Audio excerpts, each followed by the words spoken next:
So, topics we'll cover today. We'll cover the various types of low carbon technologies commonly applied in the UK community energy sector. We'll see how each of these can be effectively integrated alongside each other. And to finish off, we'll review and discuss the possible risks and barriers associated with each technology types. So, if I've done a good job by the end, we should have a good awareness of what's available, an idea of how they can be integrated, and then what possible barriers and risks you might encounter. Yeah, thanks, Lindsay. I did say that before, but yeah, I did hear a little bit of a feedback. Ahmad, if you could just keep a track of that, please. Thanks. Okay, so quick overview of our agenda this afternoon and the rough timings. Naturally, this is a humongous topic and there's a lot to get through. I'll try my best to keep to the schedule, but most of the afternoon will be me doing a lot of talking. We will have 2 small interactive workshops, so some little mini tasks to keep you on your toes and to try and apply some knowledge. So a little bit of interaction and engagement would be really appreciated there. And to finish off, we'll have a final Q&A session. This workshop's scheduled to run until 5 o'clock. We may finish earlier, but please feel free to hang around at the end for that open floor Q&A discussion. Feel free to ask myself, Ahmad, or Sandy any questions at that point. Okay. First off, we'd like to know a little bit about you. Feel free to give us a quick intro each, possibly what group you're representing, or on brand today, what technologies you're interested in. I know we've met some of you before in the first workshop, so if we have, please give us just a quick recap to refresh our memories. For efficiency and logistics wise, I think I'll just nominate people as I see them on the list. First one I've got is Andrew, no second name. Do we have Andrew in the room? You might have to unmute your mic. No, Andrew? Okay, we'll leave Andrew. Caroline Greenwood.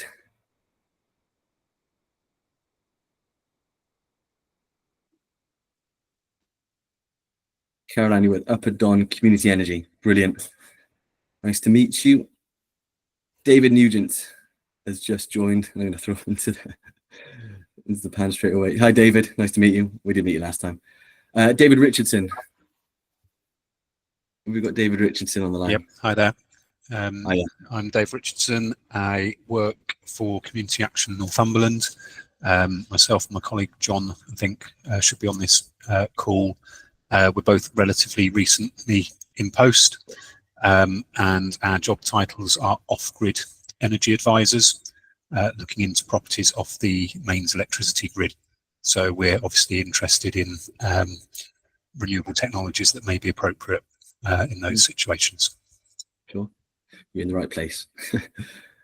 Next on my list is Ayla Skinner. Is it Ayla? Testing my Irish name. Hiya, it's Ailey. Ailey, okay, close. Hi, yeah, I'm from the Going Green Together project at Vaughan, and we are here to support any voluntary or charity organisations in the Northeast to become more environmentally sustainable. So we have a lot of community groups and things that are interested in looking at community energy and different things like that. So yeah, that's what Nice. we do. Next, I have Habib Zaman. I hope I haven't mispronounced that name.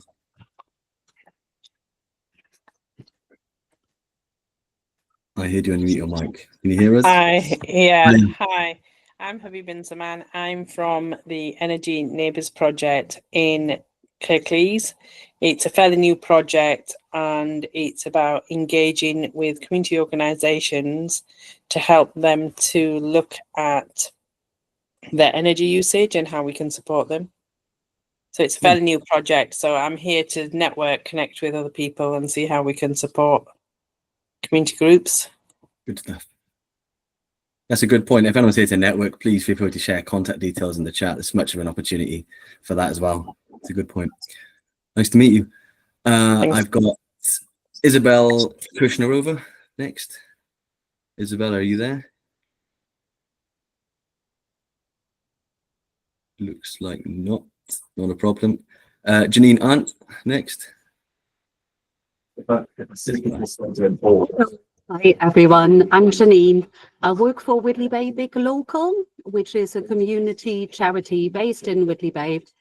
I'm an energy community coordinator, and we have different programs for energy related events and support here at Whitley Bay Big Local. That is energy advice via the redress scheme that a colleague looks after.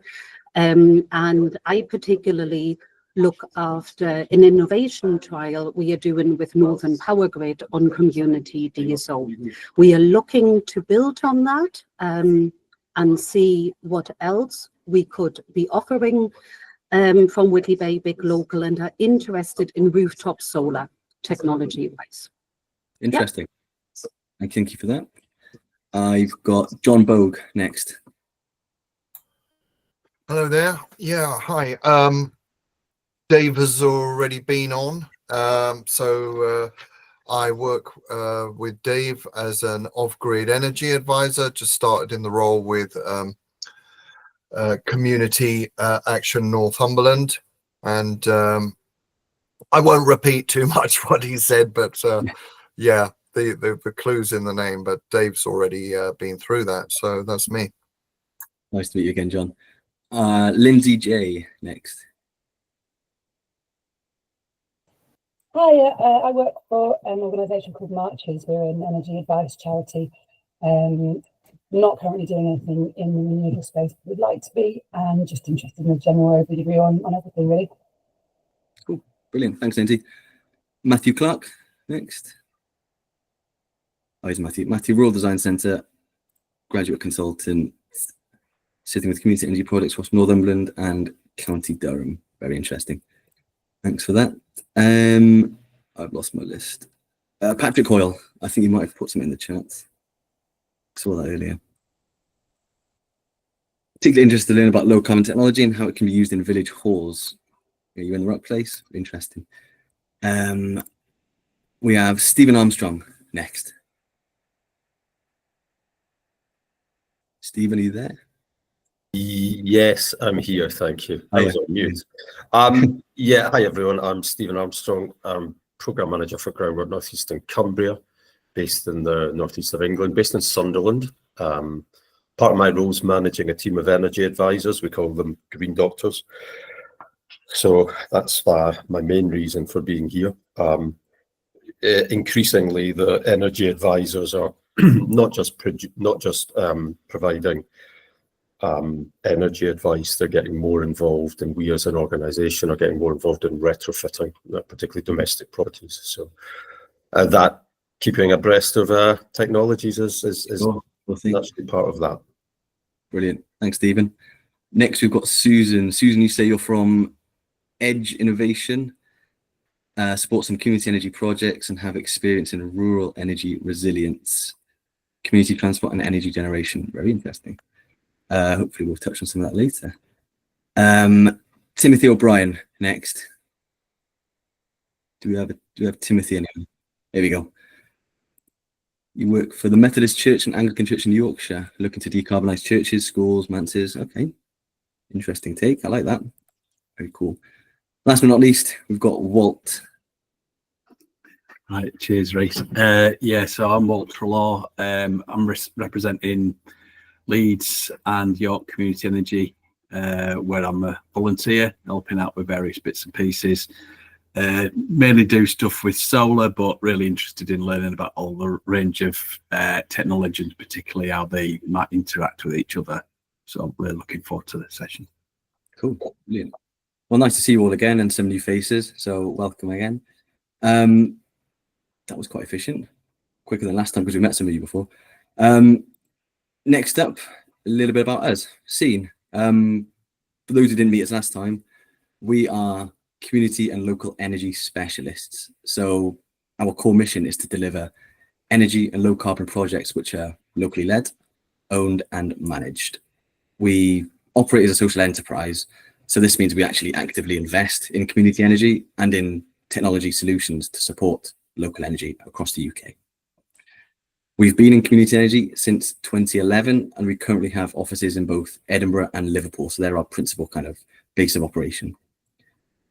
To date, we've developed wind, hydro, solar, low carbon heat, retrofits. We've kind of covered most of it. Our recent flagship was actually, or recent flagship project was a 2.6 megawatt community owned solar array up in Dundee. I might be right in saying this was the biggest community energy project to go live in 2024, I think. So that's our kind of biggest recent win. So it's really good. In short, our work generally involves us providing project management from initial project feasibility right the way through to operation. So we do kind of all steps of the process. Since community energy is naturally a really varied sector, we end up working with so many different types of people and groups. This could include specialized community energy groups such as yourselves in the room today, local charities, and then even people from the public sector or landowners themselves. So in a nutshell, that's us. So next we have a little bit about the funders for this workshop series, the North East and Yorkshire Net Zero Hub. There's no hub representative in the room at the moment. They couldn't be here today, unfortunately. I'll attempt to cover this. I'll do my best, but if we have any questions, it's probably best sent to them, but I'll do my best, I promise. So they're one of the 5 regional net zero hubs in England, and they're funded by the Department for Energy Security and Net Zero. Their core aims include attracting and stimulating investment in projects with the aim for progressing and furthering the actual net zero aim. Naturally, they're huge supporters of local net zero programs, so they actively want to see an increase in the number and scale of local net zero projects in your region. In doing so, they want to increase and expand regional knowledge, training, and capacity. So particularly through events like this, they want to upskill and educate and reinform people like you. So what do they do for community energy? Primarily, the hub's responsible for the delivery of the Great British Energy Community Fund. It's a bit of a mouthful. This was previously the Community Energy Fund. Again, community energy is really big on the acronyms, so it gets a bit confusing, but they're responsible for that funding stream. It also has a designated capacity building program. So this includes their carbon literacy training and their series of one-to-one and group support education events, again, like the one we're in today. While we're on this point, their one-to-one support services, they're actually also offering a series of online surgery sessions to accompany this workshop and the other workshops in the series. These are one-to-one sessions which will be hosted by us, Scene, and they're basically giving you a chance to ask questions and receive bespoke one-to-one advice on your own projects. We'll share the link to that at the end of the workshop, but essentially you can pick and choose a time which suits you to meet with us and ask us all questions. So I'll share the link with that later. So, quick overview of the Great British Energy Community Fund we mentioned on this slide before. This is a grant scheme for urban and rural communities to develop community energy projects. So up to £140,000 is available for community-based organisations looking to develop a project or undergo a feasibility study. Funding is available for various stages of the project development too. So from first concepts all the way up to having an investment ready scheme. So it doesn't really matter what stage your project's in, you may still be eligible for some support. Applications for this are open until the 12th of November this year. One thing to note is that funding is awarded on first come, first served basis. So early applications heavily advised. You can find all the application docs and further information on their website. If you want to get in touch with anyone, please feel free to jot down any of the team's details on screen now. Abby is our principal contact for this series, and she's the community energy lead at the hub. We also have Sue as development officer, and then Emma as a project officer at the hub too.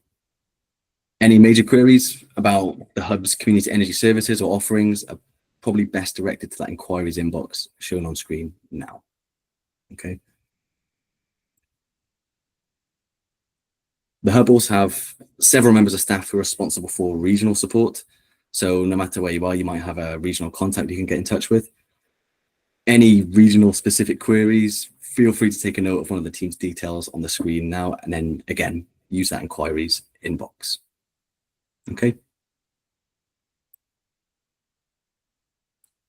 Brilliant. We've got introductions out of the way. That's probably a record time from last time.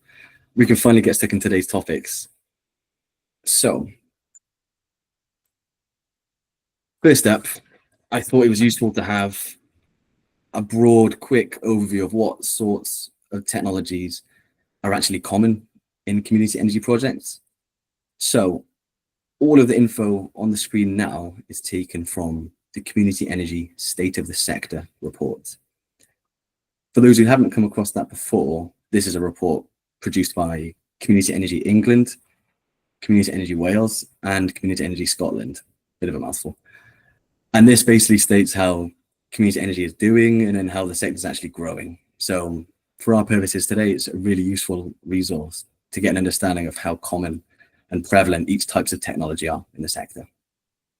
So as we can see, solar, by far the most common and widespread technology in community energy. This is probably largely down to adaptability and ease of installation, which makes them naturally makes them a pretty popular choice for groups looking for a safe and manageable technology to get stuck into. In the silver medal spot, we've got wind. So whilst accounting for a large proportion of the energy capacity, wind developments have remained largely quiet in recent years, mostly due to kind of unsupportive policies, which we will touch on in a sec. So whilst wind hasn't been as supported as solar, the size of this capacity is probably mostly down to the sheer size of the technology themselves. A turbine can generate far more than solar, really, the actual scale of it. Community organisations are also estimated to own up to 13 megawatts of hydro and just under 5 megawatts of low carbon heating across the UK. Unfortunately for us, the report doesn't actually break down the low carbon heat capacity any further, like into actual specific technologies. So we can't tell how much of this capacity is made up of ground source or air source or biomass, but we will touch on each of those soon. The smaller presence of hydro and heating probably largely reflect how tricky and specific each of these types of projects are for communities, I think. They both require particular site and technical conditions, especially to become viable as operational installations. So it's natural that communities haven't been able to install anything near as they have with solar, I think. Finally, we have an uptake and increasing interest in low carbon transport too. Community groups are responsible for over 400 charging points and own and operate 107 electric vehicles across the UK too. Bit of an overview, quick one as well. But this resource, the State of the Sector report, is free. You can download it as a PDF online. I really do recommend it as a quick bedtime reading task. If you want to know more about community energy, it's really useful. So that was a basic overview, but today we're looking at what considerations and barriers might each of these technologies come with. This is especially important as community groups, we need to understand and evaluate the risks of each opportunity. So we've got electricity generation first. So solar, things to consider, we need a suitable location, it's quite obvious, and enough physical space to install our panels. Things like rooftop material, angle, maybe even the orientation should all be checked at a first stage. For ground mounted systems, you may even require ground investigation works. Is the physical ground where you want to install the panels safe and stable enough for your panels? We also need to keep shading at a minimum. So things like tree cover, neighboring buildings should be avoided where possible, as these are going to restrict our system's productivity and generation potential. Next up, we've got wind. Whilst they were the second biggest technology type by capacity, community-owned wind in England and Wales, especially, has seen a bit of a lull in the past few years. Oh, Isabella, a question. Yeah, they will be shared. Sorry, yeah, I should have said again. They'll be shared along with the recording as well. You have all these later. No problem. Where were we? Yeah, community-owned wind has seen a bit of a lull in the past few years, mostly due to the government's de facto ban on onshore wind developments, which has pretty curtailed community energy wind. However, this ban was lifted in June last year. So if all goes to plan, we might have a new round of onshore wind developments over the next few years. Public funding pathways like the GB Energy Community Fund, they now actually actively encourage wind applications. So this may be an option for you. So wind, what do we need to consider? Obviously, generation is entirely reliant on the actual wind resource itself. On quiet, still days, generation is limited or almost non-existent. Such intermittent generation may mean you require backup and storage systems to actually ensure a reliable supply of energy. Second up, will the turbines be locally acceptable? This is particularly important as turbines are perhaps the most contentious type of technology. Proposals need to garner enough support and local buy-in to actually justify it, especially as if they're so prominent in their landscape, the sheer size of them. Hydro, what should we be aware of there? Firstly, we need ample hydrological resource to support the electricity generation. With hydro, namely, we need sufficient head height and river flow. So head height is just the change in water from the system's intake and discharge. Water which falls the greatest height and the least amount of distance generates the most energy there. River flow is just the volume and speed of water flowing at any given time. So here, higher flows obviously provide greater generation potential. A little bit different from solar and wind is that hydro actually deals with a physical natural resource, actual water. And the abstraction and management of this is a really carefully monitored resource. And this means for any hydro installation, you will need a water abstraction license. Essentially, this is a license which just ensures you're using and then returning the water back to the natural water course. And you're not actually permanently removing it. This is really important, yeah, and without it, a hydro scheme is not permitted. So these licenses can also be, well, they can be obtained from the Environment Agency. Okay. That was a quick recap of specific considerations of each technology, but there's a few broader considerations we need with any technology. So obviously for each of these options, we need supportive landowners. Really important, as without a supportive landowner, we don't have a site. We don't have anywhere to put our technology. So onboarding landowners and gaining their support is a really key step, especially during initial engagement and outreach programs at the start of a project. We alluded to it on wind, but all designs for any of these options need to be locally appropriate and acceptable to both the local community and the local planning authority. So designs shouldn't infringe on natural or cultural historic designations. So don't build it on a Neolithic barrow, don't build it on a nature reserve, things like that. Design should also be acceptable to local community. Again, so it's particularly important for contentious technologies like wind, or especially in naturally sensitive areas like national parks or national landscapes. Next up, we need enough capacity in the grid to accommodate our technologies. So this is key if we actually intend to supply any end users or if we want to export the energy to the local grid infrastructure. If the local grid is constrained, grid reinforcement works may be required to accommodate our technologies. And this can come at considerable cost and disruption and almost risk making the whole project unviable. Likewise, we need an end user to supply the energy to. If there's nowhere for the energy to go at the end, it kind of defeats the whole purpose of the project. This can be through local supply or through the Smart Export Guarantee. Again, without these two, we don't have anywhere for our energy to go once we start generating. Okay. Any questions on that? There's a lot to take in. Are we all happy? Silence. Okay, I'll assume there's no questions. Okay, on the flip side, we have heat generation. I've picked out the 3 most likely technologies that are probably going to be employed for community projects. There are others, but these are the most likely, I think. So on the far left, we have air source heat pumps.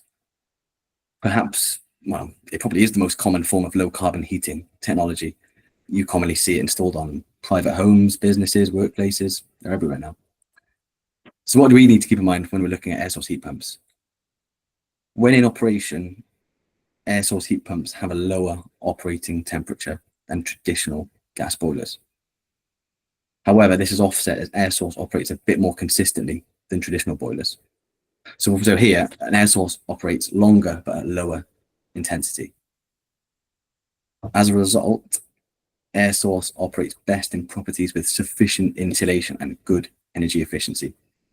In poorly insulated buildings, the heat's just going to escape really easily. So it kind of negates the effect of the low consistent heat output. Since heat pumps use electricity, the energy bill savings might not be as apparent. This is because, unfortunately, fossil fuels are so cheap in the UK in comparison to electricity. It's a bit unfair on heat pumps. It's not really a technology limitation. It's more of a market issue, but it's important and it should be noted. Lastly, we have noise generation from pump operation, and the upgrades required for radiators and pipe sizing should all be also considered prior to the upgrade. Some heat pump distribution equipment isn't compatible with gas infrastructure, so you might need some upgrade work to actually install it. Okay. Next up, we've got ground source heat pumps. So we're using heat from underground to heat properties and buildings. Consideration, important to note that geothermal heat pumps aren't viable at community scales. There's a bit of a terminology definition needed here. Geothermal heat pumps aren't viable at community scales. Geothermal heat generally require boreholes hundreds of meters deep, and they're quite complex and tricky engineering projects. In community energy, ground source heat is best. Okay, it's more suitable. Similar to air source, we see the same billing drawbacks. It again uses electricity and the expense of electricity compared to fossil fuels. Since we're physically digging and drilling into the ground, installation can be expensive and disruptive, particularly for the boreholes and pipework laying works. Additionally, physical drilling works may inadvertently cause some land subsidence or instability. This risk should be weighed up at the design stage before any physical works commence. You ideally don't want that happening when you've already scouted it all out. So that should come at this design stage. Last but not least, we have biomass. So here we're burning organic material for heat generation.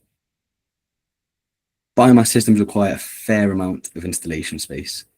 Whilst the actual boiler itself that outputs the heat isn't huge, it's not massive, the main space requirement for biomass is actually taken up by the fuel storage area. Biomass consumes a lot of fuel each day, and this area has to be pretty big to accommodate enough fuel to keep it going. Such big space requirements are unlikely to be suitable for smaller settings like houses or blocks of flats, things like that. Since biomass is effectively a burning action, still burns fuel for heat production, it does still release carbon dioxide and greenhouse gases into the atmosphere. Although this is nowhere near in the same quantities as fossil fuels, burning is sometimes viewed a little bit negatively. Some people don't like to do it. We recently had a project last year where the client had like an official no burn policy. So biomass was completely discounted at the outset of this project. So some people don't like it like that. As we mentioned before, biomass requires a lot of fuel to function. Although the fuel is generally cheap and you can get it quite easily, there's a risk you may become heavily reliant on external providers and regular deliveries. So at the moment, biomass isn't as efficient as as the other two options on the screen. Therefore, the heat pumps are generally prioritized for community low carbon heat development. Okay. Same issue with the electricity generation technologies.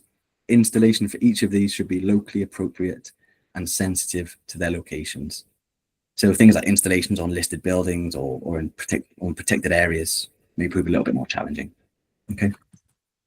Any questions? All happy? Silence. Brilliant. Okie doke. Right, to finish up, we also have building decarbonisation and retrofit initiatives. So this is where we're looking to improve the efficiency of existing buildings, largely to ensure any future technologies we install operate at maximal operational efficiency. I feel often this is a little bit overlooked in favor of the flashier physical technologies, but these are almost equally as important, particularly if compliance regulations like the minimum energy efficiency standard are going to become a bit more commonplace and going to require people to actually undergo these initiatives to improve their efficiency. I've displayed this as a hierarchy to show what sorts of measures are available and just how they may be perceived. At the top, we've got our low cost, low regret measures. So these are our measures that are quite simple to do. You can do them themselves, yourselves, and they're pretty cheap to do so. So things like lighting, draft proofing, maybe some smart thermostats. In the middle, we've got increasing in complexity a little bit, but also increasing in effectiveness. So measures like secondary glazing, you may require some specialist insulation, but they're not overly disruptive, nor are they really, really expensive. Then leading to our bottom layer, our high cost, high impact measures. So these measures offer the best energy efficiency savings and improvements in energy efficiency. However, they do come at higher installation cost and installation disruption. So the examples here, we've got structural insulation, triple glazing. So it's things where we're actually ripping things out and replacing them. So it causes the most disruption. The reason I put this in as well is that it's actually a good time to take advantage of available funding streams and grant opportunities to install some of these. Examples like the Warm Homes Fund or the Great British Insulation Scheme, they can help you to either fully or partially cover installation costs. If the opportunity to offset some of these installation costs exists, then highly recommend it, as they'll help all of the other technologies beforehand. Okay. Okay, last slide for our first break. I should do this quite quick. We'll quickly go over the theme of local energy supply. It's a pretty simple concept, so we shouldn't be too long. First off, it's not a trick name. It is what it sounds like. This is where we just use a generator. It can be heat or an electrical generator to supply a local demand. So what's so good about it? Firstly, you can provide local people with a renewable energy source. In turn, you can sell this back to them at a lower cost than what they might already buy. So you're reducing their energy bills. Since you sell the energy to them, it's a source of income for your community group. In turn, you can use this income to stimulate further projects, or you could even reinvest it into the community. Handily, this supply and demand relationship can be replicated across both heat and electrical generation technologies. So we're not constrained by any type of opportunity. Before we finish for the break, there's 3 key parameters when designing a local supply system.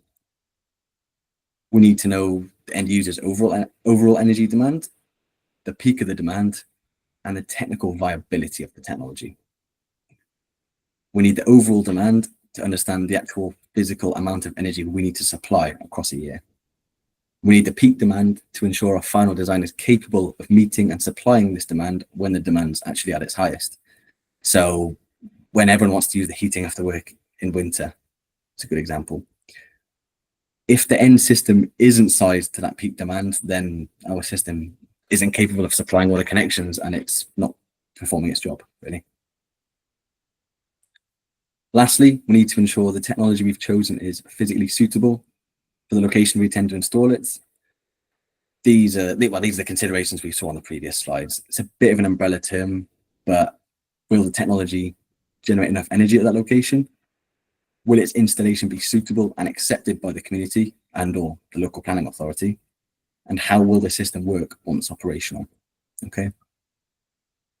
It's these last points which are going to be the focus of our first workshop. We're going to be looking at how to choose a suitable location for chosen technologies and what technologies might be best suited together. Okay.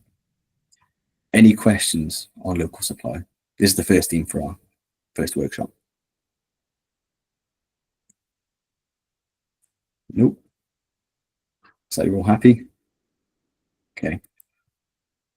I mean, I did have a 5-minute break now, but we've quickly. Would anybody like a break, or should we go straight into the workshop? I'm happy to go straight into it. Thumbs up. Thumbs up. Thumbs up. Okay. Okay. In that case, I think we can go into our workshop. So we're ahead of schedule. No problem, Timothy. Feel free to join that back later. That's fine. First workshop task. We're going to take a basic look at how we can mix and match different technologies to meet the specific and unique needs of a fictional community. I've alluded to a couple possible examples already, and we've kind of gone over the main technology types. So I'm pretty interested to see how you'd approach this and what types of technologies you might prioritize. Don't worry, there's no right or wrong answers here. It's all down to you. To do this, we're going to split them into a couple breakout rooms, which we'll get into in a second. But I'll explain the task first. So, someone's muted. Apologies for my poor graphic design, but this is our hypothetical energy island. Your task in groups is to produce some form of local energy system, meeting a local demand or using the resources of the island. We've got a selection of technologies on the right in our little toolbox, and I'm going to limit you to 3 of these technologies, okay? And I want you to justify why you're choosing them, okay? At first, this could be like a little simple standalone arrangement for local supply, but we'd like to see if you can come up with any more complex energy systems of technologies working in tandem, okay? Don't worry if it's a lot taken at once. We do have some prompts we can help you out, but again, there's no right or wrong answers, okay? Ahmad, I think we can go into breakout rooms. That's okay. We're ahead of schedule. So you should be, okay, here we go. You should be sent into a breakout room with a facilitator with one of my colleagues, so they'll also explain more.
Right.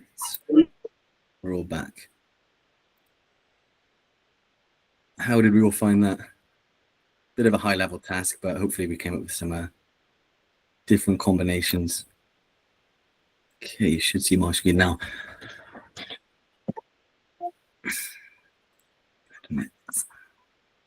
Okay, so on screen now, this is what my group came up with. Good discussion on where to site technologies and why we'd actually want to put technologies where we have. So we've come up with a hydro scheme on the lower reaches of the river to kind of capture most of the river flow. And our two little red lines are our little supplies. We're going to supply to the town and the industrial estates. So we're kind of covering two forms of demand, both domestic and commercial. To take advantage of it, the electricity, we've also opted for electric vehicle as well. So another kind of technology to integrate and complement our generation. On the left, we went for turbines just outside of the national park. Important not to infringe on there too much. And then a big, well, not big, but a direct link straight to the grid connection point in the left of the island. So here we're just going to export to the grid to generate income. Okay. If all went to plan, hopefully the other groups might have had a different combination. I think it's quite interesting to see how everyone's kind of approached this. Sandy, how did your group get on? Anything different or similar? Sure. So we had a relatively similar start in that the hydro was mentioned. We talked a bit about the planning restrictions in the national park. Obviously, that's to be avoided. We actually placed the hydro right up at the confluence of the 2 points there. So trying to stay near the altitude whilst get as much river flow as possible. So kind of technically optimizing. We had a bit of a chat about where that power goes. So is it feasible to send power to the town? Can you supply electricity to multiple domestic properties, for instance? Which kind of brought us into talking, or the case of Bethesda in North Wales being raised. So where you are forced to send to grid for not very much money, are there innovative ways to retain that value at the local level? So talking about things like local energy tariffs and stuff. Obviously, we only had 10 minutes. We couldn't get too far into that. The other kind of interesting point next technology selected was around solar at the industrial estate. So one of the group mentioned that, why aren't there more large non-domestic buildings with solar on the roof? We see them all over the place, and there's very few panels. I raised the point of why do ground mount and take up agricultural land or natural land when you have these roof spaces. We decided it was a good idea because it's within the built environment and it's low impact, low kind of a low sensitivity area, and there's also the potential to supply these industries depending on what they are. So we hoped a little bit that there might be a distillery there or something like that with high energy demand. Bit of guesswork. And then lastly, we had a bit of, we had 30 seconds to get the last one down because I took so long. But biggest bang for buck might be putting air source heat pumps in the town, using some of that hydro power to power the heat pumps, if that's possible. The potential to use batteries to optimize what we already have. So greater local use of hydro or solar. And then lastly, the idea of EVs, particularly as a kind of service to people to allow them to go to the national park. So there's this specific demand for this location for people to travel from the town to the national park. Can you provide electric vehicles, and can that be a load for your hydro, solar, etc.? So a few things raised, not quite a decision on that front. Cool. It's interesting on the EV you just mentioned there. That was one that came up in ours as well, about how much do they want to travel? Is the demand there for the travel as well? That's a good point. Ahmad, how did your group get on? Anything different, or were we all on the same wavelength today? Hello. Very, very similar actually. Very quickly we zoomed in on wind turbines as a very suitable measure for the solar environment. Placing it close to the grid, of course, to avoid expensive connection costs. Then we also discussed hydro versus solar, which one is probably better for this scenario. We ended up going with solar for the industrial estates, Okay. and how the industrial estate, when you have a large energy demand, suddenly your project becomes a lot more profitable and it's just more appealing in the situation. We also went with, we discussed the idea of combining the technologies. So, for example, with heat pumps, as you discussed earlier, it's a more efficient measure, but it's not as well cost saving because of the price difference in the UK. However, when you combine it with something that provides low cost energy generation, like wind or solar or hydro, suddenly becomes more appealing. So you end up with, well, heat pumps are both more efficient and more cost saving. Nice. Okay. Looks like we've all got the same sort of ideas today. You mentioned the combining technologies a bit there. That's quite a good point to lead us into our next topic. So we've integrated technologies together to offer kind of reliable and well-rounded energy systems. So, as you just said, lead us to our second theme of the afternoon: local energy systems. I am conscious of the time. We did say we'd have a break at 3 o'clock. Since we're ahead, I suggest we do have a little 5-minute break. If everyone's okay with that, then we can get into this second part of the workshop. Is that okay with everyone? Thumbs up from Caroline, Patrick. Yep, everyone's happy. Okay. We'll reconvene at it's almost 7 past. I'll be nice. Give you an extra minute. Okay. I'll see you in 5 minutes.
Okay.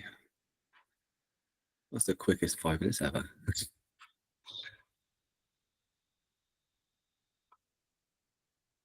Hi, Cara. We just had a little break, but everyone should be back in the room in a second.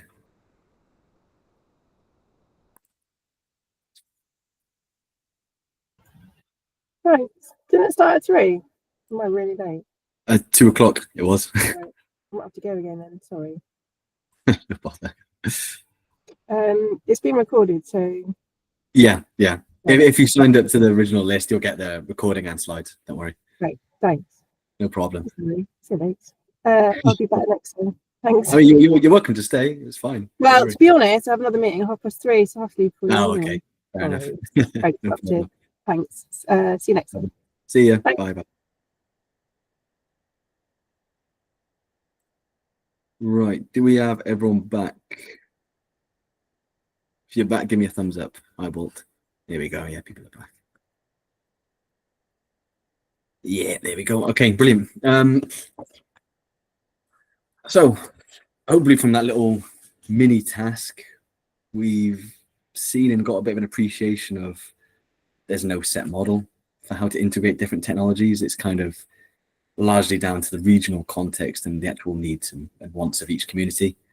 The next few slides are a bit of a quick summary of what types of local energy systems community groups commonly deploy in the UK. So apologies, it's a bit more of me talking again. So first up, what is a local energy system? This is where energy generation, distribution, and management are owned, operated, or closely managed by a local community group or cooperative. So this is basically what we attempted to kind of do ourselves in a workshop task. Key characteristics are that they're decentralized. So instead of relying on large centralized power plants, energy is primarily generated locally for local use. So that's what we were trying to do before. This gives communities more independence, meaning they have more control over their energy supply, which can lead to greater resilience and empowerment.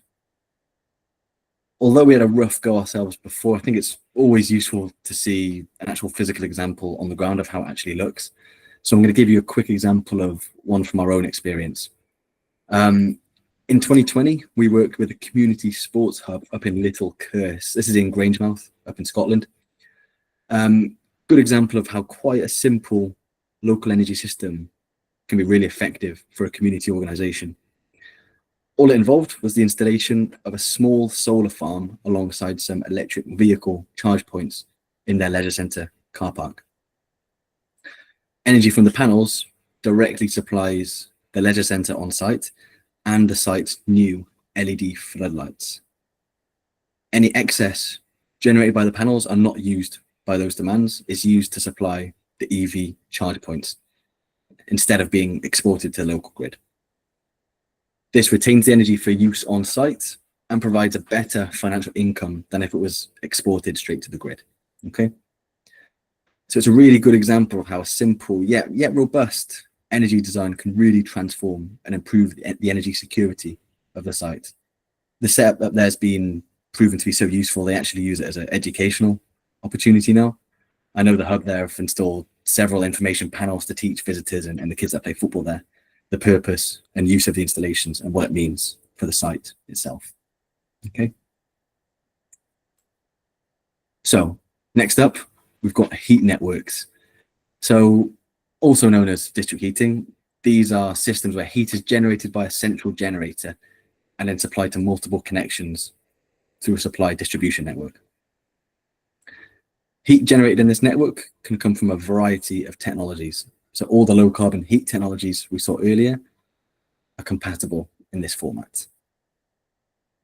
There are several types of heat network and different iterations that we should be aware of. So we've got distributed heating, centralized heating, or centralized heat network, sorry, and shared loop heat networks. We'll go through each now. So first up, distributed heating. Sneakily, this isn't really a true heat network, but I do think it's important to flag up here as a potential option for communities looking to engage and encourage in low carbon heating. So distributed heating is where you have individual heat generators installed at several connections. So it's not a true heat network, as they're not actually connected to each other or through a large centralized heat source. So they actually operate independently from one another. In my really basic example here on the left, we've got a series of individual air source heat pumps installed on each properties. That's the most kind of basic example of what this is. Technically, it's a really simple solution. Installing individual heating units is a pretty risk-free development. So it's a pretty good option for community groups to encourage and undergo communal heat decarbonisation all in one go. The only drawback is that this leaves each connection responsible for arranging their own energy contracting. This could leave them a little bit exposed to price fluctuations or instability in the domestic electricity market. In doing so, this means the community group doesn't receive any financial benefit, as the connections still actually pay a supplier for their energy instead of paying the community group. So this option only really comes with environmental and social benefits for the community group, rather than generating them any kind of tangible, physical, financial income. Okay. Secondly, we've got centralized heat networks.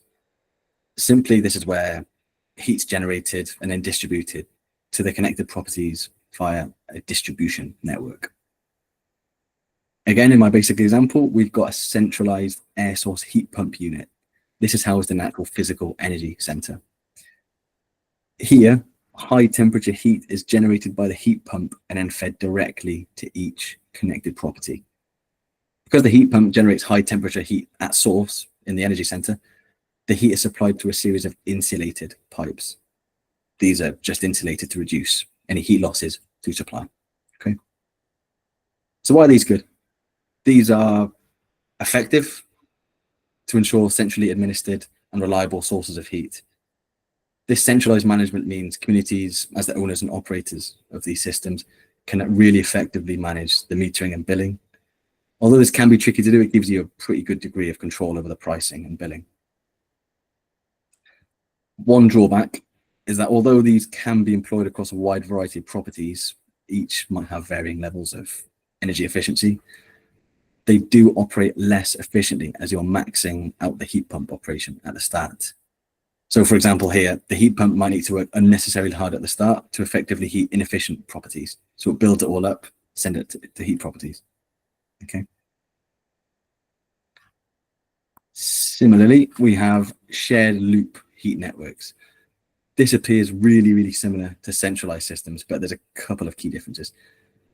Shared loop systems literally share a heat generation source. Again, my example, we've got a basic ground source heat pump system, which is configured as an ambient loop system. Here, a shared set of boreholes extract heat from the ground. This ambient low temperature heat is supplied via uninsulated pipework to each connections. So this low temperature heat is then warmed up to the desired temperature by the individual heat pumps at each connection.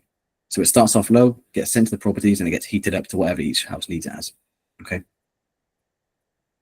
This is effective as it's a way to generate and supply heat where it's most needed. So say the top house needs the most heat, you send it all there. It can be heated up to whatever it needs. Since the pipework for this supplies low temperature heat, there's reduced heat losses in the transport. So it's more actually efficient than a centralized system.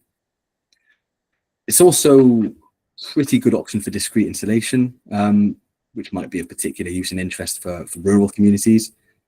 Especially with the ground source heat pump in this configuration, you don't actually need any above ground installations. So things like the energy center, the centralized option we saw before. So you don't need any of that. Similar to the centralized option, this system is heavily reliant on good building energy efficiency. Especially with lower temperature systems, they're best used alongside properties and buildings with good energy efficiency. If you generate all that heat and it gets sent to a drafty, leaky property, then you're going to be continuously generating heat to try and meet that demand where it's just being lost wastefully. Okay. Moving on from heat, we've got electricity supply. So what options here are for our local electricity supply? These increase with the complexity. So at the top, we've got export only. We covered this a little bit in our first task. This is our simplest option. So here, any energy you generate is just exported directly to the grid. In doing so, you generate income from the energy you sell. So relatively simple, you generate income as well. Next up, we have a private wire network. This is where a generator supplies a local demand, meaning the energy you generate is actively consumed in the local area. So any excess may be exported to the grid as well. However, this option requires you to identify and secure the buy-in of a local anchor load or end user. So a private wire is just where you have a designated user to send your energy to. Could be the industrial estate in our task, or a couple properties in our task as well. Okay. Next up, we have energy clubs. So a little bit more complex, but these are community-led initiatives where groups of people come together to collectively manage and share locally generated energy. In a club format, it gives you a bit more control over the energy you use and helps to decentralize energy systems. In practice, how this works is that members collectively produce, store, and share energy for use in the local area. So the energy is shared with the members, or it can even be sold externally if needed. Okay. P441 and P442, I'm going to jump to the next slide because it's best seen in a graph. Quite complex, but I'll try my best. P441 is essentially a new modification to the formal procedures that govern electricity supply in the UK. It's best understood through the graphic on the right. So P441 allows, or will allow, locally generated energy to be retained for local use. So why do we need the modification? At the moment, I'll try and point. Can you see my mouse? Yeah, you can see it. Okay, so at the moment, we have energy generated by generators here. Normally, it'll go through the substation, back to the prime substation, and that'll be resupplied back to our possibly local demands by an energy supplier. These energy suppliers might actually end up charging the end users more, actually increasing the price for the locally generated energy. So P441 is a way to actually sidestep this and retain this local energy at a competitive price for the local consumers. So how does it do this? It's going to introduce a new class of site. It's called a complex site. That's our little red boundary, to allow the local energy to be supplied locally. This is good news for community energy, as it allows groups to ensure that energy is consumed locally and without the price hikes we saw there. In reality, establish your project as a complex site means you might need some contractual links with the consumers, and you might require some form of supplier to take on the day-to-day role of administration, metering, and billing. Okay. This modification is actually currently undergoing legal review, and it's going to be formally finalized later this year. So more clearer information should be available towards the end of the year of the actual intricacies. Okay. Second up, we've got P442. A little different, but this is also a new structure and modification which tweaks the rules around exempt supply. So for those who don't know, exempt supply is where generators and consumers are directly linked. Okay. This direct link removes non-commodity charges. So this means things like supplier overheads, grid fees from the transaction between the supply. So P442 is going to streamline the application process to make it easier for local generators to access the scheme. in theory, making the supply more efficient and attractive to potential generators and local suppliers. Again, this is quite new. This actually came into effect this July, so this information is also relatively new. And I don't know of any actual examples that I can give you, but I'm sure there might be some out there. Okay. Back to our graph. Last but not least, we have local energy tariffs. This connects local energy generation to local consumers through models like Energy Local or via specialist suppliers like Unity. So local energy tariffs, they allow households to buy power at lower prices when local renewables are producing, okay? At the same time, this lets the generator earn more and it gets to keep the revenue in the community. So similar to P44. This largely works through smart meters to create a virtual supply link, okay? Those last two are quite complex. They're normally the higher end of the ambition for local electricity supply. Okay. Any questions on that, actually? It's a couple of complex themes and tricky terminology as well. Are we all happy? Can I just ask you, the new modification, that's a new modification to what, sorry? It's called, where was it in my notes? Which one? P441 or 2? A little bit different. I think both modifications to something, are they? Or no, sorry, maybe it's just P441. They're modifications to how electricity supply is governed. It's all kind of the black and white writing that kind of governs how these things are supplied. If you understand what I mean, the rules and regulations almost. Okay. There's tons of reading material online. Happy to send you lots of it if you want some bedtime reading. Any other questions on that? There's a lot. If you want, Reese, I can add a little bit more context here, in that they are modifications to the balancing and settlement mechanism, which gets into some quite specific regulation, but it's around how people are charged to use the grid, basically.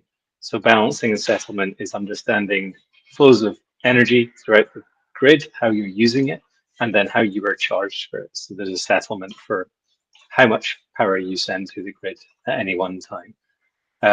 So that's the overriding regulation, and P441 and 2 are modifications within that entire code set to allow you to do certain things. Critically, it doesn't require the law to change. So there's no need for this to go through Parliament, for instance. This can be changed by the regulator, which is why it's a little bit complicated and really kind of awkward, because it's not a wholesale change to the rules. It's a modification to allow people to do something very specific within our existing rules set. Feel free to go and do a lot of reading about this, but yeah, there's a lot online and a lot kind of hinging on this that's quite interesting in the local energy sector, but it's still very much emerging. Okay, that's great. Thank you.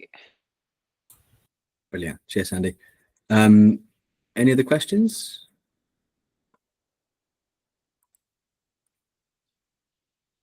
What's that? Janine, recommendations to read in more detail about P441 2. Much appreciated. Sure thing. Well, I think I know we definitely got a blog post about it somewhere.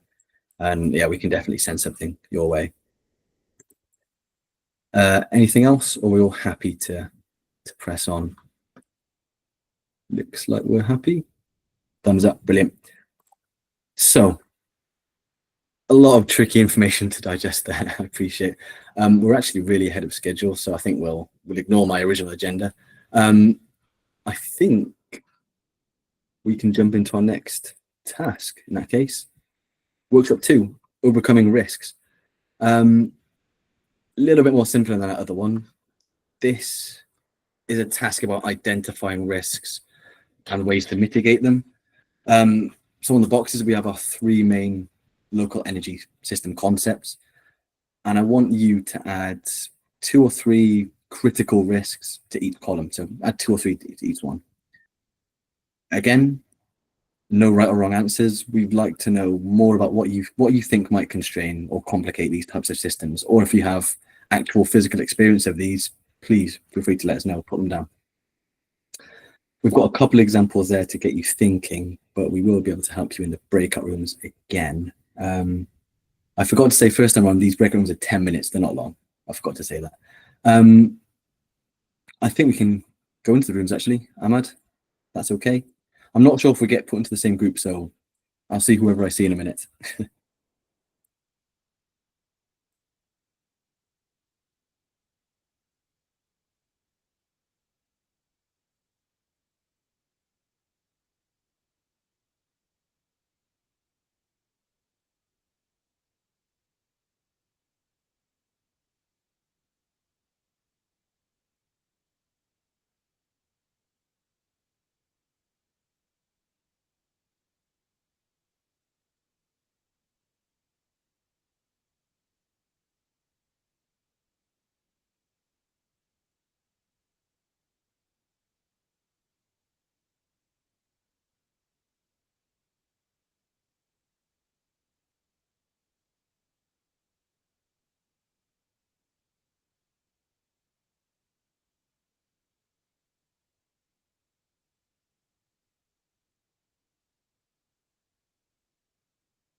Right. Give it 10 seconds for everyone to filter back in.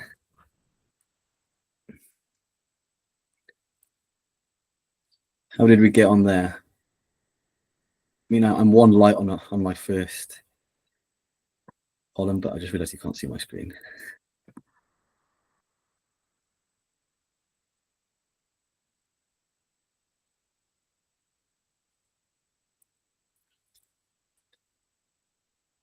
Can you see that? I have thumbs up. There we go.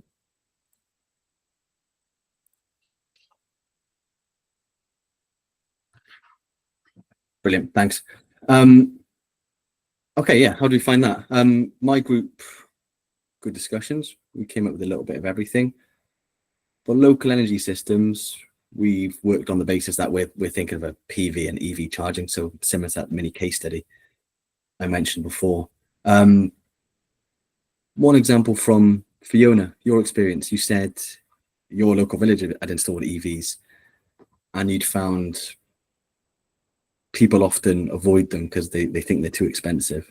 That was the main barrier, or well, not barrier, but main drawback from the system you've done. The only mitigation strategy we came up with is that you just reduce the rates, I think. That's what we came up with there. For heat networks, there's a lot more to go off, I think, just to the nature and the size of them. Physical installation, we identified as a pretty big issue. But again, any issues with design, you can do these at the early stages, or even just good community engagement to let people know what you're installing and why you're doing it really goes a long way to actually putting people's worries at rest.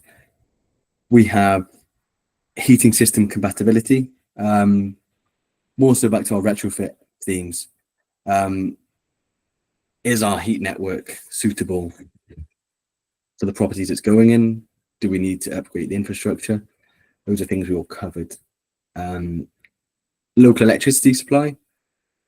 We thought it was really important to understand our future demand, particularly if it's what's the words? Abnormal demand, like a big commercial user. Again, engagement, understanding our client is really important to inform our final designs. There's no point deciding a massive system for a really small demand, so it's really important about that. Biggest one we came up with was the grid. Can we actually connect to it? Is there capacity? Again, we need to ensure this, otherwise our system really isn't viable. Okay. Sandy, how did your group get on? Anything different? I've got a little bit of background noise, so Ahmed, do you want to go first? Okay, that's fine. Sure. Look, so we had a pretty good discussion about all three scenarios actually. One very important challenge that you're thinking about is planning. So if you're looking to install, well, it could be PV system, it could be heat network, and a sort of risky area, so a listed building, a landscape of some sort, you will face pushback from the council or local authority, and very likely it's a critical challenge that will stop you from proceeding. One thing we looked at is waiving, so like access or getting the right permits. If you're looking to install across surrounding lands adjacent to your site, if you don't have these right permits, then it will be very difficult to proceed, whether it's with pipes or cables, and so on. Other risks, like getting the right funds from the community for right investments. Again, if you don't have the right business model, then this should be very difficult to collect. So pose the challenge to all three scenarios. Cool, thanks. Yeah, we mentioned that in our group. It's almost ticking off the checklist that we mentioned earlier on in the presentation, the actual considerations for each technology, things you have to think about and ensure before you get to final design stages, really. Sandy, are you still noisy, or should we? No, I can talk. So we managed to get, quite amazingly, 10 different risks across the 3 categories within 10 minutes. Some interesting ones as well. So we started out obviously with local energy systems. First point came up was funding. You know, it's expensive. It's potentially quite complex. How do you get people to commit to funding? So funding solar panels, straightforward potentially. Funding panels, batteries, etc., starts to get more difficult. We then have community concern. So how do you address things when people say, we're worried about the aesthetics, the look of this, we're worried about land use, we're worried about noise, things, you know, the impacts of energy technologies. Sorry, do I have too much background noise? Yes. Okay. A little Give me bit. 2 seconds. The joys of co-working spaces. Right, I think I'm okay actually. So let me just go back to that point. So that That's point was fine. about community concern. So the aesthetics of systems, so what they look like, loss of land, for instance, if you're talking about panels on farmland or something like that, or a wind turbine. Similarly, noise from a wind turbine, all these things that are impacts. And one of the nice points made was it's about acknowledging. So saying to people, yeah, sure, there are impacts. There are negative impacts from any infrastructural development. But raising awareness and so.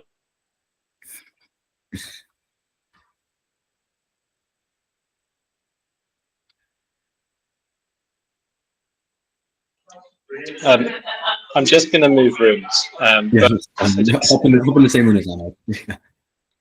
I suggest maybe if I put this up on screen, could you maybe talk it through? Yeah, go for it. Yeah, I'll bridge the gap. For those who don't know, we've got a co-working space. That's that's why it's noisy.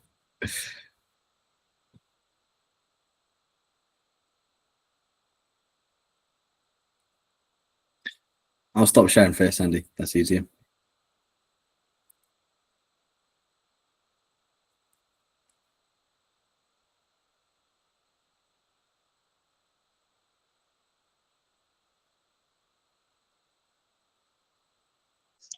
Can you see that? Yeah, fine. Yeah. Can you attempt to talk that through for me, please? Where did you get to? So I was just at community concerns there. Okay. Yeah. Yeah. So we've got community concerns: aesthetics, loss of land, noise. So aesthetics, is it going to look nice to the community? Loss of land, whose land is actually being used for this? Back to our land ownership, do they want this to be used for it, for a start? Noise, I'm guessing that's mostly for turbines, heat pumps, things like that. People don't want noisy equipment right next to their homes. So this is important about acknowledging these things might happen, and yeah, myth busting, just clarifying things for people, explaining to them in ways that they know. Human resources and skills. I imagine this is for who's actually maintaining, who's actually responsible for things. Skills, it might be, or who might actually get upskilled for this. Often with local energy systems, you might have a preference for local installers. So you might secure jobs for local people to do these things. That's always a good benefit. Again, trust in outcomes and benefits. Who benefits? Equality. So yeah, who will benefit from the system, and is it a fair system? Yeah, and this, I think I can talk now. This refers to the you know, if the people who know most about it are involved in the project, are they the ones going to benefit? You know, if I've never been involved, I don't really understand the project very well, I'm a bit marginal to it, will I end up benefiting? It's this kind of distrust in some ways of the process. And we see it quite frequently in the community energy sector, where a small group of people within a community are driving something really positive, but there's an element of distrust there because they may not be, you know, someone you know, they may not be a group you know, or you may not be similar to them, that kind of thing. So it's quite hard to bring the entire community along with you. It's quite hard to engage with everyone and tell them this is for a collective benefit. So the theory is great, but in practice it takes a lot of effort and a lot of time, which fires back into that human resource aspect.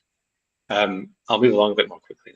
So on the heat network side, we talked specifically on technologies, so biomass. People don't want to burn things, don't want to have local emissions. You know, they're more interested in low carbon through the electricity grid.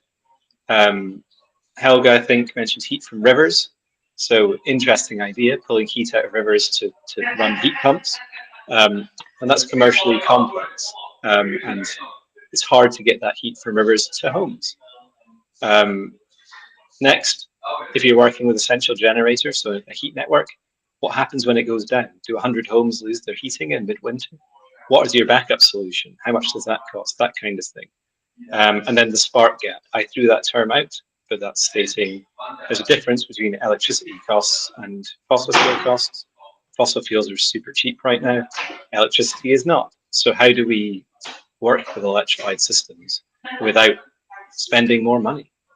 It's critical that we want to save people money. Then on local electricity supply, complexity of managing a network. So if you've got a private wire from your, say, solar panels to a home or a business, how do you manage the actual system itself? It's quite expert. It requires quite a lot of resource to take on that extra technical capacity within, rather than just solar panels. You've now got a network that spans quite a distance and it's, needs to be maintained. And that plays into land ownership. So how do you run a cable between this field and this building? How do you run, the infrastructure? How do you find out who owns that land and how do you get access? How do you get them to sign contracts with you? That kind of thing. So that is definitely a huge risk because they can stop you accessing the grid or your local energy customer. So that was an interesting. Nice, very comprehensive. Can I share my screen again, or do you want to just do it from yours? Thanks. Where is it?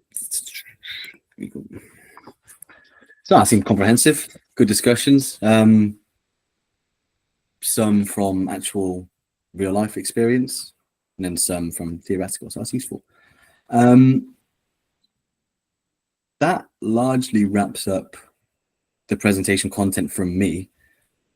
Before we get into kind of an open floor discussion, I'll point your attention to the next set of workshops we have coming up. The remaining three are actually all on Tuesdays now, from now until one every Tuesday. The next workshop will be Tuesday about the connections process. So this is about how to undergo engaging with the local grid operators and how to get your project connected to local infrastructure. I think we might have someone from Northern Power Grid attending, and they might be giving a short talk about their own process. Is that still the case, Sandy and Ahmed? Thumbs up will do. It should be the case, yes. Yeah, okay. So we'll have someone from Northern Power Grid on Tuesday as well with us. So that'd be useful. Some of you are probably already enrolled onto that course, but I think there might be a few final spaces left. As always, follow the links to each page to secure your spot. If you still remember, we mentioned the one-to-one surgery sessions at the very start of this presentation. These are 1 hour sessions where you can essentially pick our brains, ask us any questions about your project. To book, again, please follow the link and you can choose a time and date which kind of suits you. So it's quite flexible. That offering runs until January, I think. I have to double check that, but it's open for the remainder of the year. And that wraps everything up. Feel free to stick around if you've got questions. If you don't have a question, I can officially release you. I mean, you're not forced to stay. But that wraps up all the slides. Please feel free to ask any questions to myself and the team. Thanks for coming, everyone, as well. Reese, do you mind if I ask the first question? Go for it, Fiona. Thank you. If you can. I suppose it's more a one-to-one surgery type question, but I'll ask it anyway. Okay. So in our village, we are literally next week going to submit a stage 2 grant funding application to Great British Energy Community Fund. Yeah. Okay. Okay, so we've done our feasibility study for solar panels on community buildings. Mm-hmm. We're applying for the development funding. Okay. One of the questions it asks is to do with, what's the question? I suppose the connection. And you talked about P441 and P442. Yeah. And I still don't in my head understand what that means. What we've written is private link plus grid connection, I think is what we've ticked. That's probably private wire. In your Private wording. wire. Private wire. Yeah. Does that sound about right for where we are at the minute? Yeah, Oh, good. I'd say P441's very, well, not very complicated. It appears quite complicated, but it's more for a commercial supply sort of project. Is that Right. Is that right terminology, Sandy? Yeah, I think that's fair enough. I think, yeah, what you're doing with solar on rooftops is sending it to the building. So that's your private wire, and then you're sending it to the grid. I mean, nearly all arrays will connect to the grid unless you have a really specific reason not to, such as cost, or you can use all the power locally, or battery storage. So yeah, that seems right to me. Yeah. Yeah. Okay. Thank you. No problem. If you do need a surgery spot, they're open. I'll keep plugging the surgery sessions. That's what these sorts of things are for. Anybody else? The reason I probably had a similar question to Fiona, because I'm Why? in the same sort of, Yeah. We've already got some solar panels on community buildings and we're looking to extend. But then we get into, we're currently for heating a gas boiler system. And we've had a first look at air source heat pumps, and then we quickly get into they're noisy and you have to put up barriers. Cages sometimes, yeah. Yeah, and I suppose the reason I sort of was interested in this is probably the scale you're talking about is a bigger scale than where we are. Yeah. Yet the hurdles seem to be the same, and the understanding of technology that is suitable and flexible for buildings that aren't permanently occupied. So you want them to heat up quickly, go off, and that. So the technology that you talk about seems to be that technology, but to bring it to a scale of a number of small community buildings is sort of the piece we're struggling with, because when you speak to potential installers, they just tell you, well, this is what we do, and you'll have to sort those bits out. So with the heat pumps we talked about, they often perform best when they're on but at a lower temperature, so they're always kind of continuously ticking over, and they work best in properties which are really airtight and efficient. So the low heat that it does produce stays there and doesn't get lost. With properties that are kind of sparsely occupied, yeah, you're right, you do want something that can heat up really quick, and then you don't have to keep operating on days it's not obviously occupied the building. Past experience that we've done is infrared electric heating. Definitely in some community contexts is where we've looked at air source at these buildings, and it's the same issue you have. It's too expensive to operate, and it's not going to be operated continuously for half the time. So we generally recommend infrared. It's still electrified, but it's you can put it on, it warms up in a couple of hours when you have a community event in the evening. That's normally kind of how it goes. Does that answer your question? It might not. Yeah, I suppose the big question I probably had to explore that further with you. Is it best to just drop into one of the one-to-one sessions? Because I would just like to understand. Sure, yeah, definitely. That's what the session around a bit more, really. If you booked on, so when you book on, you can actually give us a bit of a prelude to what your problem is, and type a little about what questions you want to answer, and then we can bring some relevant materials or information that might help the conversation on the day. I think that'd be really useful. If I could just add, I don't know if this is what you're referring to, Andrew, but we find with installers that they will come, they will tell you exactly what they want to do.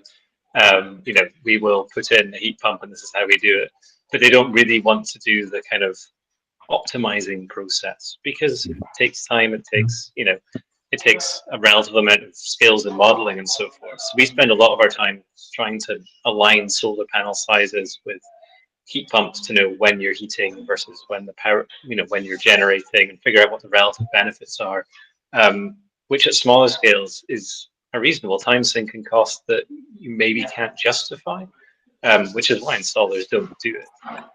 But it does mean you end up with oversized systems, poorly optimized systems, or, as you say, systems that maybe won't heat your building properly.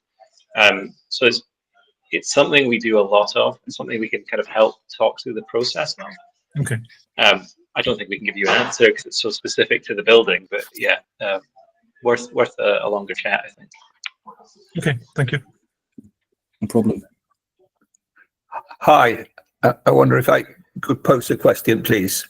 Hi, Helge. Yeah, we'll go for it. From in Otley, where we got a big river flowing through and a big weir, we have a hydro station with 2 Archimedes screws there, which was an operating power station and put in about less than 10 years ago. But the last 18 months have just been stood still, and the owner's gone to ground.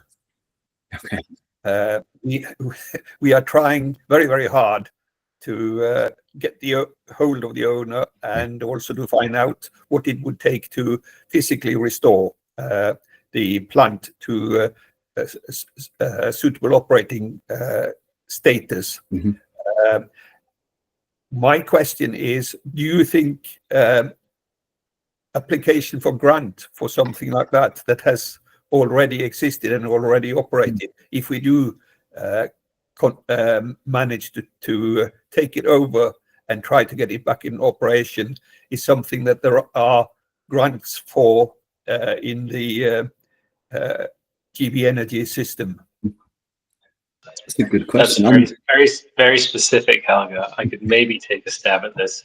I think that with the GB Energy Community Fund, it's development costs only, first phase being feasibility. So as part of that, you could pitch around feasibility, making sure that you can get in contact with the owner, all of that kind of thing.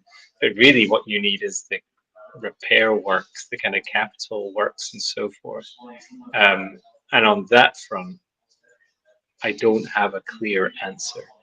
If you wanted to have a chat via the surgeries kind of system, have a one-to-one, and we could do a little bit of background research beforehand, we could maybe have a bit of a brainstorm about what's available. But because it's such a specific scenario, and I've definitely never come across this before, I don't know what the obvious funding source is. That said, this seems like an easy win. The infrastructure is there. It's about getting it operational. That makes sense to me, rather than pursuing new development. Yeah, it's frustrating for us and the town to see this facility and have green energy in front of our eyes, and it's doing nothing. But we are in contact with the hydro organization for the country, and maybe we need to get further with that before we actually delve into the financing front. So I appreciate your offer there, but probably we should come back to it when we have more facts on the table and maybe have succeeded. I think it is a generational change in ownership that it's caused the loss of interest, next generation of owner, and which is sad. But we need to overcome that first of all, I guess, before we can look at anything. But okay, thank you for your. Sorry. Have you talked to Kate? Have you talked to Kate Gilmartin? Yes. By any chance? Yes, okay, good. Extensively, and we have another arrangement to get further information, and she's in the process of doing further digging for us, both in terms of the Babcock repair as well as trying hard on our behalf to chase down the owner. So that's our okay. I think she can do a better job than we can. She fits all the boxes between GB Energy and Hydro Association and ex Net Zero Hubs. So yeah, and she comes from Otley as well, so her heart is in it. I didn't know that. Okay, well, fine. You've got Kate on site, then you're in theory sorted. Thank you. Anybody else? Do you mind if I ask another question? Of course you can. Thank you. Yes. Okay, in our funding application where we put the business model, etc., this is what we think is the correct thing. We think that through maintaining the system size below 15 kWp allows the site to obtain a smart export guarantee tariff, allowing excess energy to be sold via a smart meter at the enhanced rate of 15.5 pence per kWh. Is that still correct? Do you know? I'm not sure. So yes, you can get the smart export guarantee. You're well within the limitations of what's available. So the only thing, well, actually no, one thing is you can check the current prices online.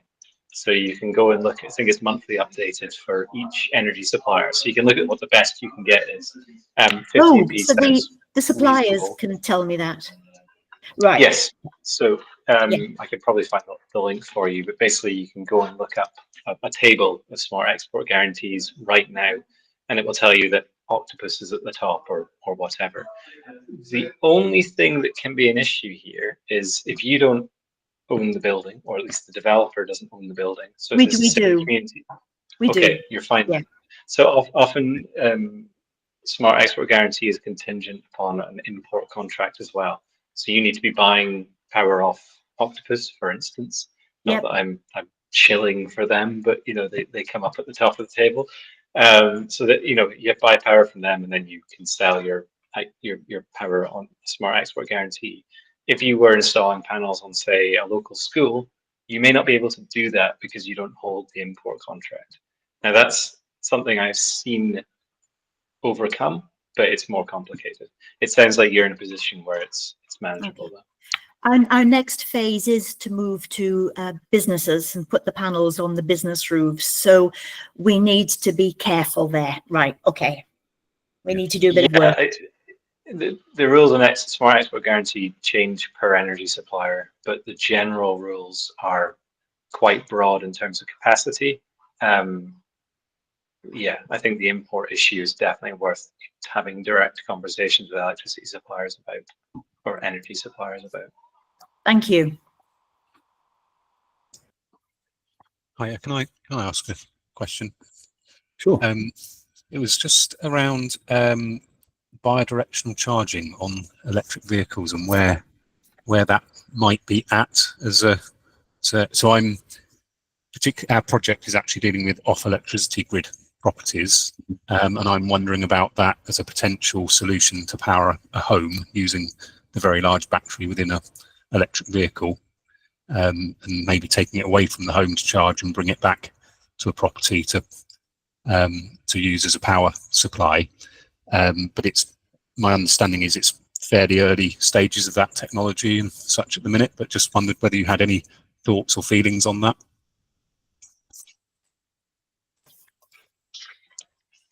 It's happening. I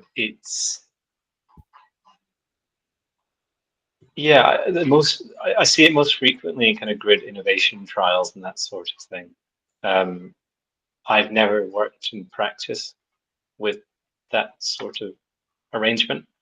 I think if you're talking off-grid as well, it can be very challenging because you need very tight control of the system to balance the energy flows. Most of the time we're seeing things like the grid, the DNO, the network operator, wants to drop excess energy into people's vehicles. They want to turn on and off your vehicle as they require, basically use it as a battery solution. That these are kind of really limited geographic trials under one substation, as far as I know. And yeah, I mean, clearly the technology is there, but yeah, I don't know enough to really say how viable it is at the community scale. Thanks for that. Yeah, I think my non-technical background says that for balancing the grid and adding storage into the grid in the future, it seems like a really sensible idea. And if you've got that commercial contract where you can buy it cheap and sell it back more expensive, that sort of thing, it seems to make a lot of sense to a layperson. And I think probably once it's maybe more established there, but yeah, it was just something that came up as a potential solution, but yeah, probably technically not there. Yeah, I mean, it can be done. What I'd say is there's a concern, especially when you're talking about private vehicles. So the simple model, when you do you're dumping energy loads into vehicles, it's not an issue because you're charging people's vehicles, in theory, quite cheaply. Now that works at the grid scale when you do have excess power. It may work in local energy systems when you have solar generation but no demand, it has to go somewhere, put it in the vehicle sort of thing. That's a good idea.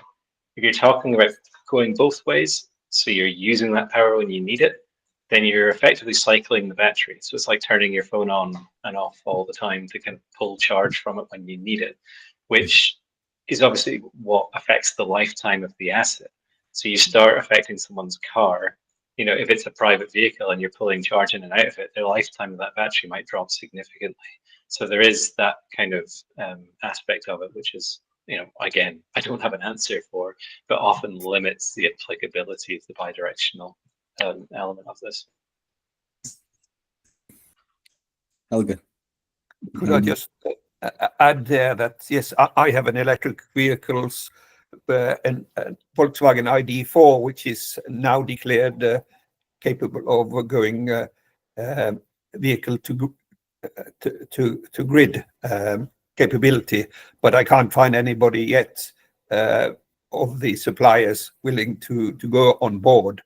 But in Volkswagen's own, and I have 76 kilowatt hour battery versus a typical house battery of 10 kilowatts. And I wanted to overcome the current loss of, if you move from a central heating to a heat pump, then at the present you have 3.5 to 4 times electricity price to gas, and you only get about 2.7 to 3 in coefficient of performance, COP, and you need to at least match it, if not better. But with if I took my electricity only overnight into my car and then ran my heat pump during the day from my car, because being retired, I'm mostly at home, then I would have well above a 4, maybe up towards a 7 or 8 factor improvement from the base price of electricity. But to me, that is a big part of the future. And I did retire from National Grid as the Smarter Futures manager in 2013, and I was involved in quite a lot of this activity then. And we did have a forward forecast of first charging and then vehicle to grid, which we did with the car industry back as early as 2010 to see how we would, through the 2030s, starting roughly in 2025, we thought then 15 years ago that we would be doing a little bit of it, which is happening now.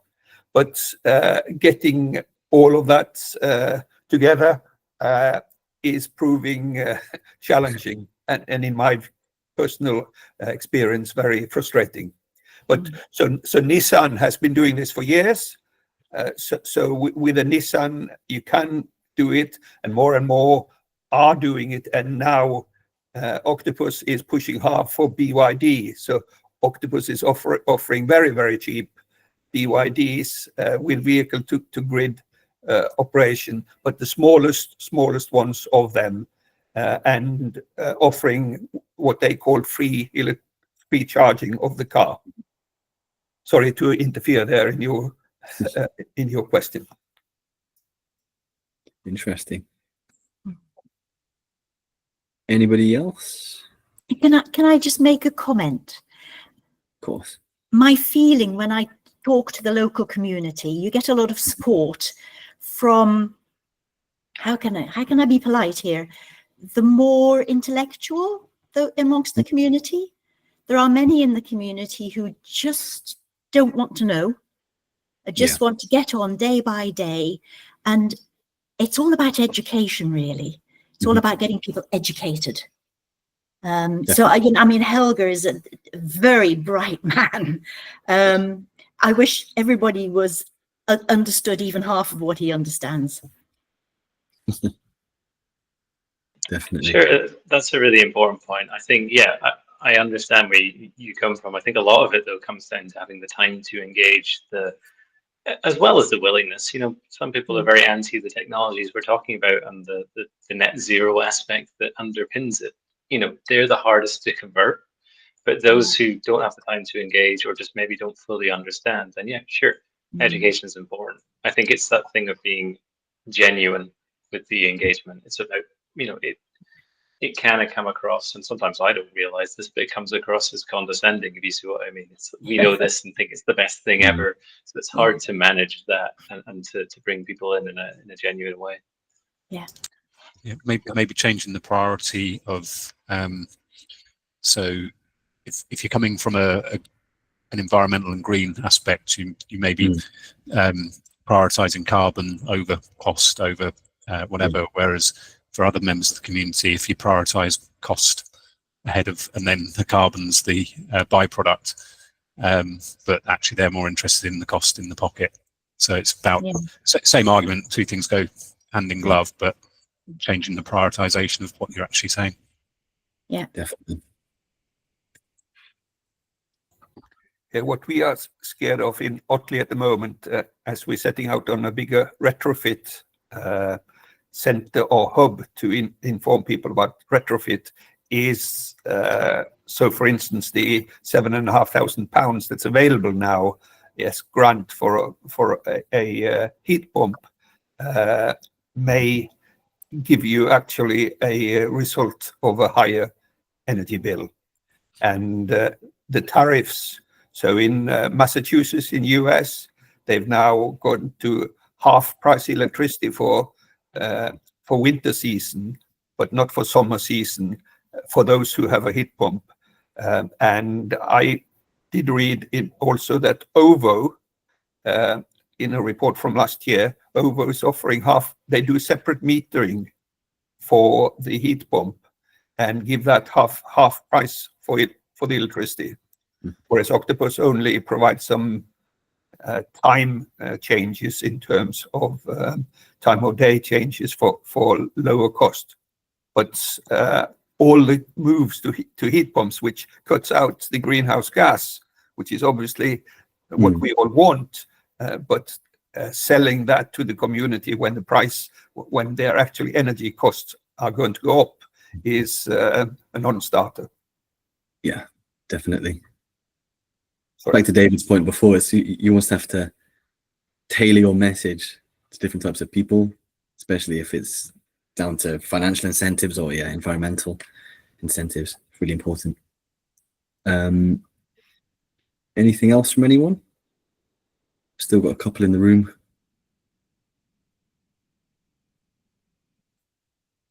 Or they were quiet. Hi. Hi, Caroline. Hi, I'm just trying to turn my screen. There we go. Yes, I have very sort of just bits and pieces of knowledge about how these things work.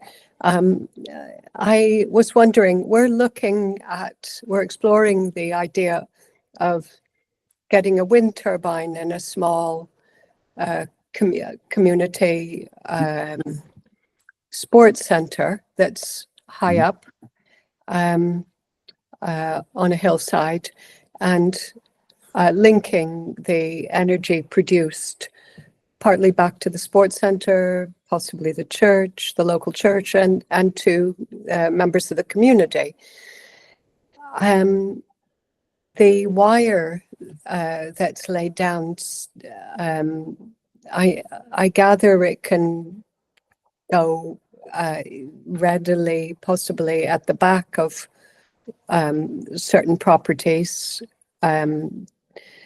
adjacent to the site. But I was wondering, how viable is it to thread it through the community if you need to access it via public roads, public streets? This all depends on your actual physical site, actual site itself. I can't say too much without actually seeing it, but it sounds like if you go across public roads, then that adds a little bit of complexity, because you're going to have to, or if you ever did get to actual installation, you'd have to block the road off, things like that. There's all those considerations.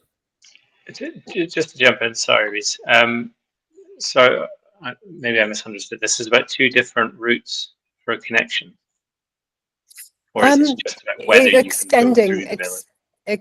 I know so far we've been talking about it. I think going to certain streets where it's easy access, but I haven't yet inquired or understand about whether we could just thread it through the whole small community. Sure, and to what end? So is this about supplying So power that's to? equity. Yeah. Okay. Or equality, you know, so that everybody has access to this local energy supply. Sure. Okay, so there's one part of this is a regulatory question around what you're allowed to do with local energy supply. But parking that for a second, yes, you can dig up a road and put a cable in. Yes, it's more expensive. You know, that we often categorize soft dig and hard dig. So if you're putting something underground, it goes through a field. That's relatively straightforward in terms of cost. You dig a trench. On a road, you need to put it back as it was, which is very specific for highways. Next is the contract, or the legal contracts to make this happen. So you'd need a way leave or some form of easement to allow you to go through someone else's land, which again can be relatively straightforward if it's with a local farmer. But when you start talking to the public sector, and particularly highways, in my experience, it's a nightmare. They have a lot of requirements. They have a very specific way of doing things, and the contracting can get very expensive because lawyers are very expensive. So not to put you off that, but just to say this sort of thing can be difficult with the local authority. And then the last point I was going to make, this gets done for heat networks. You know, often it requires a partnership with the local authority to allow this all to happen. You know, to get them fully involved. When it's just a contractual term with them, a contract in place to install these cables or routes, they're very risk averse basically. So this plays into the whole working with the public sector being difficult. But outside of the, you know, how much is it going to cost? How do we deal with this? They may just not play ball on the basis of risk because they get worried about it. We kind of have a hierarchy of what you can and can't do. So at the top is the pretty much a no-go, which is railways. So there's a railway in the way, getting past it's really difficult. You can't go over it, you can't go under it, sort of thing.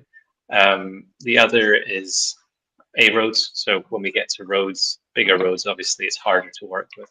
So at the A road level, really difficult, but you can drill under.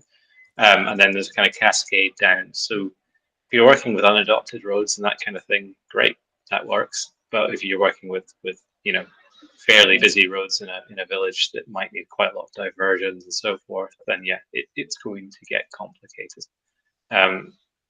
The other part of that question is around, can you actually supply people with power, which currently is really difficult because of the local supply regulations that Reece was talking about. Again, if that's something you want to explore in more depth, then the surgeries are a really good platform to do that because there's so many permutations involved. Okay, thank you. That's really helpful. Thanks a lot, Sandy. Great. No Andre.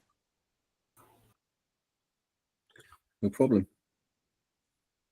Anything from you, David? You still there? Or again from you, Caroline? Anything else? No, that's great. Thank you. Thanks for coming as well. I don't know if we have David there. I think we may have reached a natural conclusion. Okay. Well, we'll call it there, shall we? Recording now.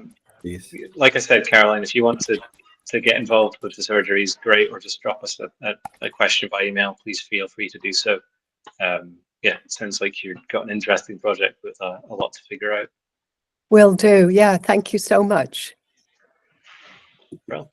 Okay. Okay. Brilliant. Ahmad, do you want to stop the recording and then we can wrap up. Okay, I'm going to drop off now. Thanks, everyone. Okay. See you, Sandy.